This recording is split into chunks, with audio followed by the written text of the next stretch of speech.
Okay, I think it's a little bit of a giveaway before I start that I've put notes towards the history of re-enchantment as resistance on here, which is maybe a little bit of a cop-out in that regard, but all I'm trying to get at is I'm not trying to justify kind of a theory of everything here. I'm putting together a bunch of various different strands.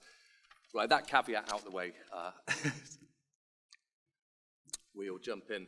So Mark Fisher, for those of you who don't know, the late Mark Fisher was a cultural theorist and blogger who introduced the term capitalist realism in his 2009 book to describe what he called the widespread sense that not only is capitalism the only viable political and economic system, but also that it is now impossible even to imagine a coherent alternative to it.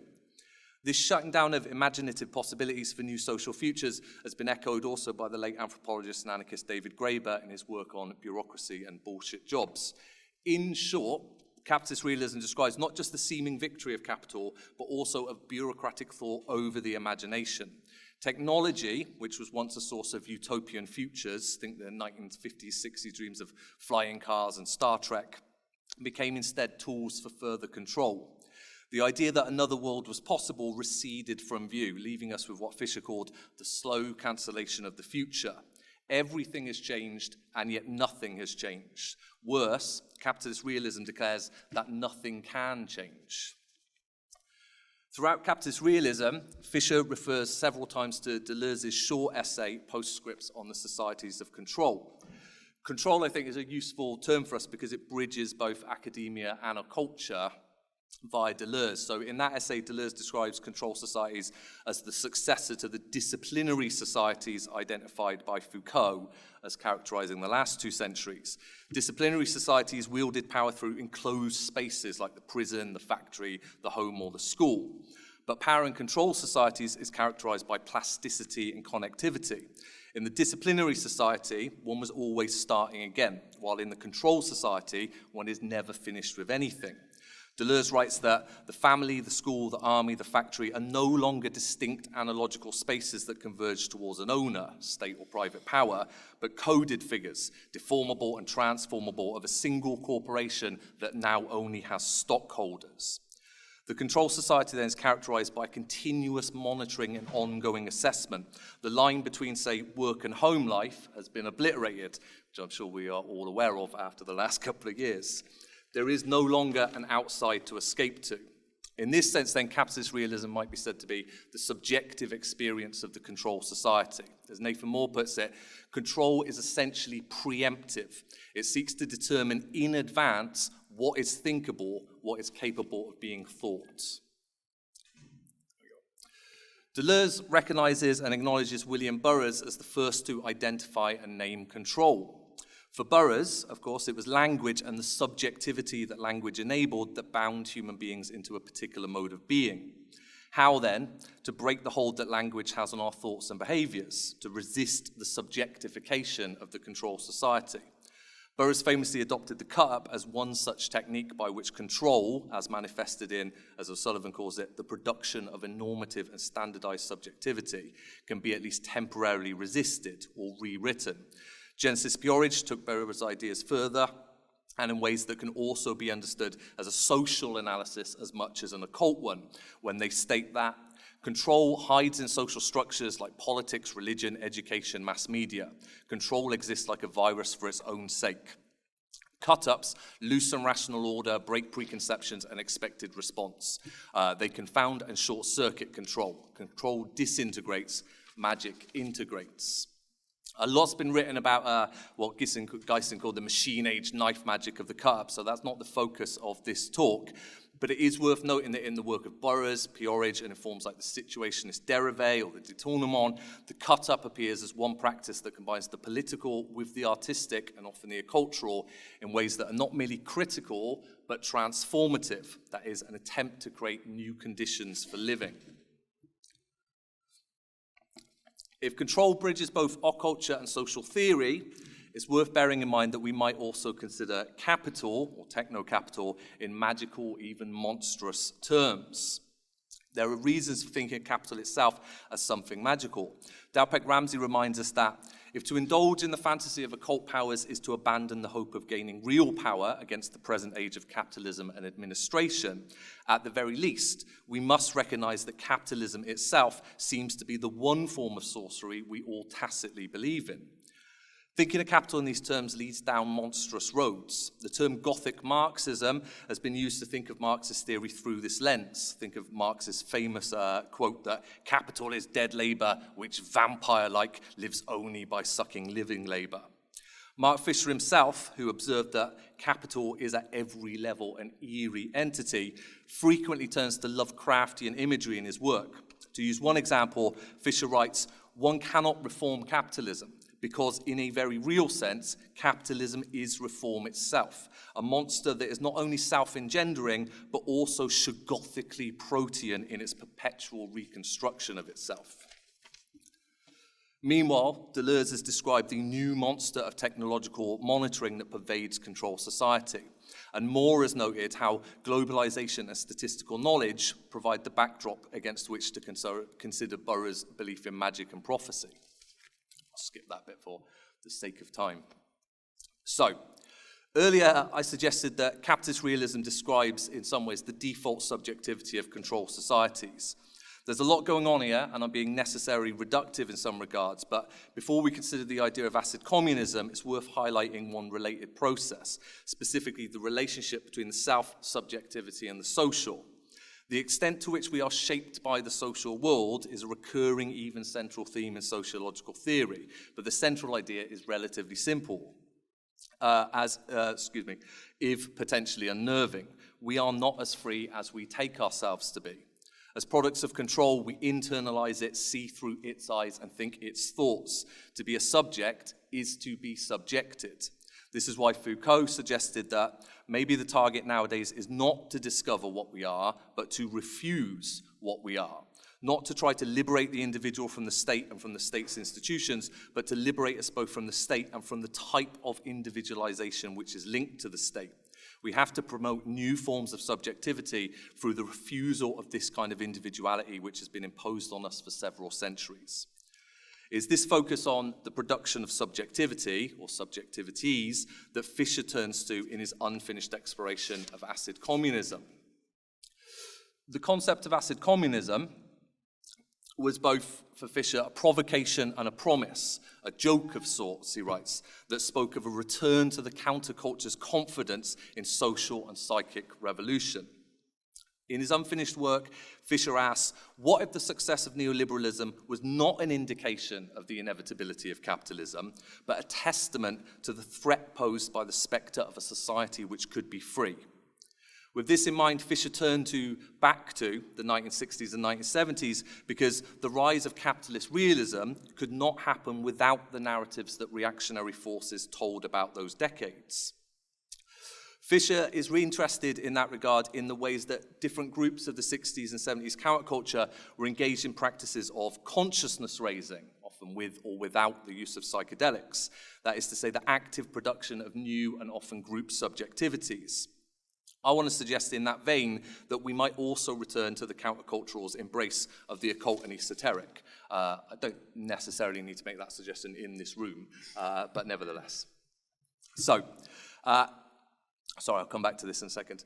Examples of magical resistance movements, if you like, very quickly, are more common than many people might think. Bowman has suggested that the convergence of political and spiritual currents is typical of the late 19th century counterculture, as much as it would be for the counterculture of the 60s. A good illustration of what Bowman's elective affinities is the fact that the first English translation of the Communist Manifesto was published in 1872 by the president of the American Association for Spiritualists. In 1902, the anarchist C.L. James even wrote that, "Scratch a spiritualist and you will find an anarchist." I use the phrase in this talk, re-enchantment is resistance, because it involves an inversion in some ways of how Marxist thought has usually been presented or presented itself. Marx's staunch materialism and antipathy towards religion has often been a sticking point for many leftist organizations. Nicaragua's Augusto Cesar Sandino was refused entry into the Third International, for example, because he fused communist ideas with Kabbalistic law, Hinduism, and theosophy. Might acid communism, then, open us up to what Merrifield calls a vision of a mad, magical Marxism. That is, no longer a Marxist science, a science of exposing real truth hiding behind false appearance. It's rather about inventing other truths, about expanding the horizons of possibility. Hart and Negri in Empire put it this way: truth will not set us free, but taking control of the production of truth will. Or as Patricia McCormack has put it in her discussion of occulture as activism, is neither true nor untrue, but only useful in changing the way that we think and perceive in order to change a world with which we are becoming increasingly despairing. A political project, then, that is less about revealing the lie of false consciousness than it is about producing new forms of consciousness. How to produce these new subjectivities, then? How to call forth, in Deleuze's words, a people to come. O'Sullivan and Burroughs' exploration of fictioning, I think, provides a useful guide. What is fictioning? Synonyms used by Burroughs and O'Sullivan includes the Deleuzean term fabulation, myth science. I currently prefer the term hyperstitional engineering. That comes with certain connotations, but we'll come back to that later. Either way, each term refers to the imagining and imaging of alternatives, but also their insertion into reality to augment or disrupt the latter. Fictioning is a process. Burroughs and O'Sullivan use the tellingly occult term, a summoning. They write, art practices not exactly the production of this other world, as Deleuze remarks, that's the business of politics, but a kind of embodied preview of this other place, a practice that, although future-orientated, instantiates difference in the here and now. Burroughs and O'Sullivan present a range of figures and scenes throughout their work, but I want to focus on a few not mentioned in their book to illustrate this process. So, bearing in mind then Fisher's acid communism involves a return to the counterculture of the 1960s, I turn first to the attempted exorcism and levitation of the Pentagon by the Yippies on the 21st of October 1967. As Camille Paglia has noted, political expression on the left in the American 60s was split between radical activists who drew their ideology from Marxism and a large hippie contingent who often mixed politics with occultism. In this instance, around 200 people gathered for the ritual. While the thugs played on the back of a flatbed truck, protesters were encouraged to sprinkle colored cornmeal to the four directions while reciting a poem invoking a variety of different gods and entities. Performers wore green paint to offset red, the color of Mars, god of war. The filmmaker and occultist Kenneth Anger claimed to have infiltrated the Pentagon in advance and left talismans in 93 men's rooms. At the climax, participants linked hand around a plywood model of the Pentagon, pulled up by piano strings as they chanted, "Up, demon, up." As Laycock observes, whether participants took magic seriously or not, all were using ritual in order to treat abstract social forces, like the military apparatus, the media, and public opinion, as supernatural or sacred powers. And that the goal of this integration is clearly not to profane religious traditions, but to sacralize protest. We are jump ahead a little bit to the 70s and 80s. In his lectures in Post-Capitalist Desire, Fisher frequently points to the feminist strand of the 1970s counterculture as a key example of the collective project of consciousness raising. It's worth noting here, by the way, Helen Hester's essay on domestic realism is a kind of feminist counterpart to Fisher's capitalist realism. This movement, too, displays a number of elective affinities, particularly Wicca and neo-pagan groups. In 1993, to give a couple of examples, protesting eco-pagans calling themselves the Flower Pot Tribe occupied trees at Jesmond near Newcastle. The protesters daubed pentagrams and other sigils onto machinery so as to frighten the workers. Letcher quotes one protester who says, "I used to carry around a handmade wooden pentacle, for me a sign of protection. Many guards saw it as black magic and stayed clear. The protection worked." In their account of their time with the Greenham Common Women in 1985, the artist and goddess feminist Monica Shue recalls their attempt to traverse the Ministry of Defence-owned firing ranges of Salisbury Plain. The women, confronted with signs and fences blocking their way, and I'll do the quote, "did a grounding and singing meditation to centre ourselves, and then the decision was taken to simply walk through the fences and barricades of police, because this was what we had come here to do. We had come to reclaim the sacred Salisbury Plain from the military, and we were not going to be stopped." The women buried a tiny clay goddess in the main fire pit and carried with them others to be buried along the path of their journey. Each time, firing ceased for the day and the women were allowed to continue walking. These encounters continued for the duration of their journey. Each brush with the police and military, the public faces of control, resulting in nightly celebrations incorporating dancing, drumming, and singing. Again, whether these rituals had actually kept the police at bay is perhaps less important than the results, the emergent group consciousness. Shue recalls that by now we felt utterly powerful, a magically invincible army of women/witches who could overcome just any obstacle put in our way. There we go. I'm going to jump ahead to this. So if we jump ahead for some more contemporary or 21st century examples, I think the most famous one, for better or worse, infamous, might be what the period Aspram refers to as the American Magic War in the lead up to the election of Donald Trump.